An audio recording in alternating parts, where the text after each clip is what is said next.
Mukunda jewellers తెలంగాణలో మొట్టమొదటి factory outlet మన కొత్తపేటలో ఫిబ్రవరి 14న గొప్ప శుభారంభం. నమస్తే, వెల్కమ్ టు సుమన్ టీవీ. నేను విష్ణు. ప్రస్తుతంతో పాటు సీనియర్ మార్కెట్ అనలిస్ట్ జీవి సత్యనారాయణ గారు ఉన్నారు. వారితో మాట్లాడదాం.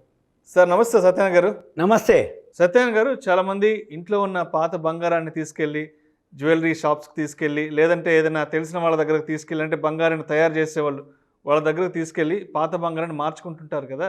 మరి ఈ మార్చుకునే క్రమంలో మనం అదనంగా ఎటువంటి ఖర్చులను భరించాల్సి వస్తుంది? అంటే ఈ తరుగు అని, కూలీ ఛార్జీలని, తర్వాత జిఎస్టీలు, ట్యాక్స్లు ఉంటాయి కదా. సో ఇటువంటి వాటిని అదనంగా ఎంతవరకు మనం భరించాల్సి వస్తుంది అంటారు? ఓకే, ఇప్పుడు ప్రజెంటు మార్కెట్లు అంటే షేర్ మార్కెట్లు బాగా పడుతున్నప్పుడు బంగారం పెరుగుతూ వచ్చింది కంటిన్యూగా.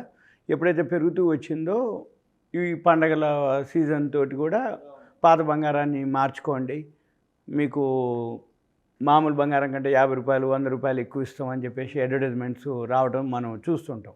అయితే చాలామందికి ఏమనిపిస్తుంది అంటే మన పాత బంగారమే కదా, పోతుంది కదా, ఇచ్చేద్దాము, తీసేసుకుందాము, కొత్త బంగారం అనుకుంటారు. అయితే మనం చూడవలసింది ఏంటిదంటే మన పాత బంగారమే కానీ ఈ పాత బంగారం ఇన్వెస్ట్మెంటా లేకపోతే చేంజ్ చేసుకొని కొత్త వస్తువు చేయించుకుందామనా, మనం ఏం చేద్దామనేది ఫస్ట్ డిసైడ్ కావాలి. అంటే ఏంటిది, ఉదాహరణకి మ్యారేజెస్ కానీ, లేకపోతే ఏదన్నా ఈవెంట్స్, గృహప్రవేశం లాంటివి కానీ, లేకపోతే ఎప్పుడో పాత ఓల్డ్ మోడల్స్ ఉండి చేంజ్ చేసుకుంటున్నావా, అంటే మోడల్ చేంజ్ చేస్తున్నావా, లేదు ఆ మోడల్ అలానే ఉంచుకొని ఇన్వెస్ట్మెంట్ కింద, అంటే ధర పెరిగింది కాబట్టి దాన్ని ఇన్వెస్ట్మెంట్ కింద చేస్తున్నాం అనేది కూడా ఆలోచించాలి. అయితే దీంట్లో మీరు అన్నట్టు ఎలా చూడాలి ఏంటిదంటే, ఇప్పుడు మనం పాత బంగారం ఇచ్చేసినాం, 50 రూపాయలు 100 రూపాయలు ఎక్కువ అని అంటారు. కానీ మళ్ళీ మనం అక్కడికి వెళ్ళినప్పుడు అక్కడ ఏం జరుగుతుంది, ఏమండి దీనికి తరుగులు ఉండవు, జిఎస్టీలు ఉండవు,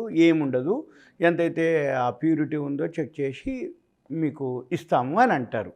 కానీ మళ్ళీ మనము ఇంకొక ఇన్స్ట్రుమెంటు, ఇంకొక ఆర్నమెంటు మనం ఎప్పుడైతే కొనదలుచుకున్నామో అప్పుడు ఏం పడుతుంది, మళ్ళీ కొత్త దానికి వచ్చేటప్పటికి సపోజ్ ఇప్పుడు ఒక 100 గ్రాములు, ఒక 100 తులం అనుకోండి, లేకపోతే తులం ఒక 60,000 ఉంది రేటు, ఓ మంది తులం ఉందనుకోండి.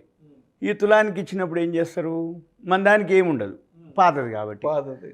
కొత్త దానికి వచ్చేటప్పటికి వ్యాట్ అని, జిఎస్టీ అని, ట్యాక్స్ కింద ట్యాక్స్ ప్లస్ మేకింగ్ అని, వేస్టేజ్ అని. సపోజ్ వేస్టేజ్ పడితే మేకింగ్ పడదు, ఎందుకంటే ఫెస్టివల్ సీజన్లో నో మేకింగ్ అంటారు, నో వేస్టేజ్ ఉండదు, నో మేకింగ్ అంటారు.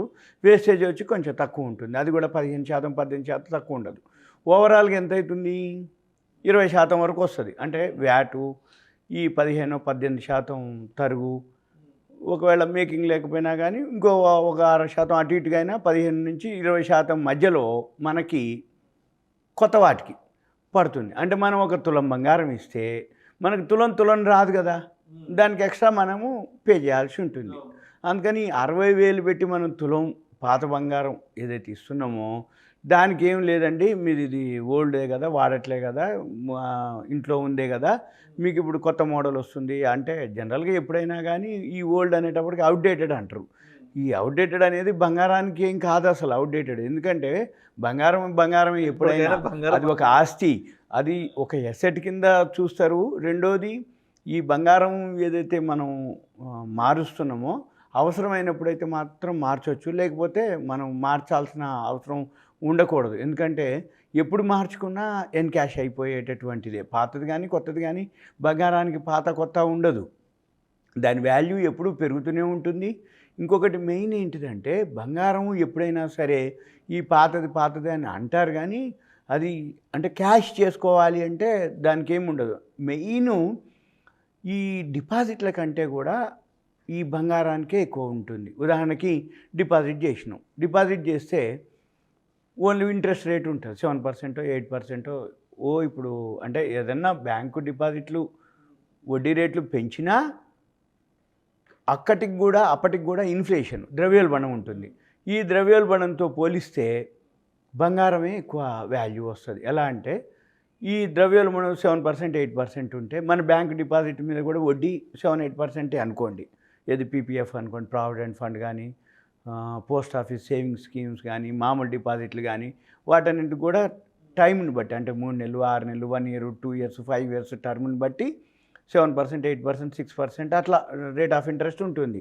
మళ్ళీ బ్యాంకుని బట్టి కూడా సీనియర్ సిటిజన్ని బట్టి ఏజ్ని బట్టి మహిళ అని మళ్ళీ స్కీములను బట్టి ఇట్లా ఒక 0.5% అటు ఇటు ఉంటుంది. ఏది చూసినా ఈ గోల్డ్లో మాత్రము అంటే గోల్డ్ పెరిగేది ఏదైతే ఉందో ఇన్ఫ్లేషన్తో పోలిస్తే మనకేమి పెద్దగా రాదు, అంటే రిటర్న్సే ఉంటాయి అన్నట్టు. అందుకని ఎప్పుడైనా కానీ ఈ పాత బంగారం మార్చుకునే వాళ్ళు ఎప్పుడూ అలా కాకుండా ఏదైనా అంటే మ్యారేజెస్ ఉన్నాయి అప్పుడు ఈ పాత బంగారం పెట్టరు కాబట్టి అప్పుడు ఏం చేస్తారు, చేంజ్ చేసుకొని చేసుకోవచ్చు. లేదు గృహప్రవేశాలు లేకపోతే బర్త్డే ఈవెంట్స్ ఉన్నాయి, ఎప్పటిదో పాతవి ఉంటాయి. అంటే ఉదాహరణకి జనరల్గా చిన్నపిల్లలప్పుడు అమ్మమ్మ నాయనమ్మ తాతయ్యలు ఏం చేస్తారు, అన్నీ చేపిస్తారు, మురుకులని కాళ్ళకని గాజులని. ఫస్ట్ బర్త్డే అని మొత్తం పైనుంచి కింది వరకు అంటే కాళ్ళకు చేతులకు మెడకు ఏళ్లకు అన్నీ చేపిస్తారు. అయితే ఏముంది ఆ టైంలో అవి సరిపోతాయి. కొంచెం అబ్బాయి అమ్మాయి వయసు వచ్చాక అవి పట్టవు, అవి అలానే ఉండిపోతాయి. అప్పుడు ఏం చేస్తారు, మళ్ళీ ఆ అమ్మాయి పెద్ద అయినాక అప్పుడిప్పుడు మీకు తీసుకున్నాం ఆ పాత బంగారం ఇంకా ఎందుకు, అవి ఉన్నాయి ఒక 2-3 తులాలు 5 తులాలు 10 తులాలు కొత్త ఏదైనా చేయించుకుందామని. అటువంటప్పుడు మాత్రం మీరు అన్నట్టు ఇక ఎందుకంటే మళ్ళీ కొత్తగా మనం పెట్టుబడి పెట్టే లేకుండా ఉంటుంది. ఆ మేకింగో వేస్టేజో ఆ ట్యాక్స్ ఒకటి పే చేసేసి మనము ఆర్నమెంట్స్ చేయించుకోవటం ఒక పద్ధతి. లేదు అనుకుంటే గోల్డ్ అలానే ఉంచేసుకోవటం ఒక పద్ధతి. దానికంటే కూడా ఏదైనా ఈవెంట్ కానీ ఏదైనా ఉన్నప్పుడు పాత బంగారాన్ని మార్చుకోవటం. దానివల్ల ఏమవుతుంది అంటే మీరు అన్నట్టు ఈ ట్యాక్స్లు తరుగులు మేకింగ్లు వేస్టేజ్లు ఇవన్నీ పడి మనం తులం బంగారానికి తులం రాదు, అంటే ఎక్స్ట్రా పే చేయాల్సి వస్తుంది. ఎప్పుడైనా కానీ ఏదైనా సరే బంగారం ఎవరిగ్రీను, బంగారం విషయంలో ఎన్ని కొన్నా ఎప్పుడు కొన్నా ఎంత కొన్నా ఎవ్వరు ఏమనరు. ఇప్పుడు పండగలు వస్తున్నాయి, పండగలప్పుడు బట్టలు కొనుక్కుంటారు, అన్నీ కొంటారు. దాంతోపాటుగా ఈ గోల్డ్ కూడా ఒక ఇన్వెస్ట్మెంట్ కింద చూడాలి. ఎందుకంటే ఈ పండగలప్పుడు ఏం జరుగుద్ది అంటే ఖర్చు పెట్టడానికి ఎవరైతే ఇంట్రెస్ట్ చూపిస్తారో, అంటే ఏంది టీవీలు కొందాం ఫ్రిడ్జ్లు కొందాం కొత్తవి బండ్లు కొందాం అని అనుకుంటారు. దాని బదులు ఈ పండగలప్పుడు కూడా ఒక ఇన్వెస్ట్మెంట్ కింద బంగారాన్ని కూడా కొనుక్కోవటం కనుక అలవాటైతే అంటే అదొక ఆస్తి కింద. ఎందుకంటే ఈ ఎలక్ట్రానిక్ వస్తువులు కానీ ఏవైతే ఎంజాయ్ చేసేవి లగ్జరీ ఏవైతే ఉన్నాయో కొనుక్కునేటప్పుడు బాగానే ఉంటుంది, కానీ కొన్నాళ్ళ తర్వాత ఏమవుతుంది అవి డిప్రిసియేషన్ అనుకోండి, డిప్రిసియేషన్ అయిపోతుంది, అవుట్డేటెడ్ అయిపోతాయి. రెండోది అది అంటే మనం రీసేల్ వాల్యూస్ ఉండవు. అంటే కొత్త సెల్ ఫోన్లు కొంటారు, కొన్నాళ్ళు అయిపోయేటప్పటికి అవుట్డేటెడ్. బండ్లు కొంటావు, కార్లు కొంటావు, టీవీలు వాషింగ్ మిషన్లు అన్నిటి మీద ఇంట్రెస్ట్ చూపిస్తారు, బట్టలు కొంటారు. అయితే దాంతోపాటుగా మనం ఏం చేయాలి, ఈ పండగల సీజన్లో మనం కూడా కొంత భాగము గోల్డ్ కోసం, అంటే ఇప్పుడు సపోజ్ ఈ పండగలకి ఎక్కువ ఎంప్లాయీస్ అందరికి ఇప్పుడు సెంట్రల్ గవర్నమెంట్ ఎంప్లాయీస్ ఉన్నారు, south central railway, state government Singareni employees ఉన్నారు, వాళ్ళందరికీ బోనస్లు వస్తాయి. ఇప్పుడు సెంట్రల్ గవర్నమెంట్ రైల్వేస్ ఎంప్లాయీస్కి బోనస్లు 100 days అని 4 months శాలరీస్ అని అట్లా ఇస్తారు. ఇచ్చినప్పుడు వాళ్ళందరూ ఏం చేస్తారు, ఎక్కువ శాతం ఇలా చేస్తారు. కానీ ఇప్పుడు మారిండ్రు జనం. ఎలా అంటే ఇవన్నీ మళ్ళీ కొంతవరకే పరిమితం. బంగారం అయితే మాత్రం ఇప్పటికీ వాల్యూ అంటే విలువ తగ్గదు, ఆస్తి కింద ఉంటుంది. రెండోది అది కూడా ఒక సేవింగ్స్ కింద ఉంటుంది అనేది ఇప్పుడు ఎక్కువ శాతం అలవాటైంది. కానీ ఒక ఇన్వెస్ట్మెంట్ సాధనంగా కనుక గోల్డ్ని కనుక అలవాటైపోతే మనము ఈ పాత బంగారం కొత్త బంగారం అనేది లేకుండా పాత బంగారాన్ని అలానే ఉంచేసుకొని మీరు చేయదలుచుకుంటే కొత్త బంగారంగా కొనుక్కోవటం. కొత్త బంగారం కూడా ఆర్నమెంట్స్ కంటే కాయిన్స్ బెటర్. ఏది 1 grams 2 grams కాయిన్స్ బెటరు. లేదు ఎక్కువ మొత్తం ఉంటే బార్లు బెటరు.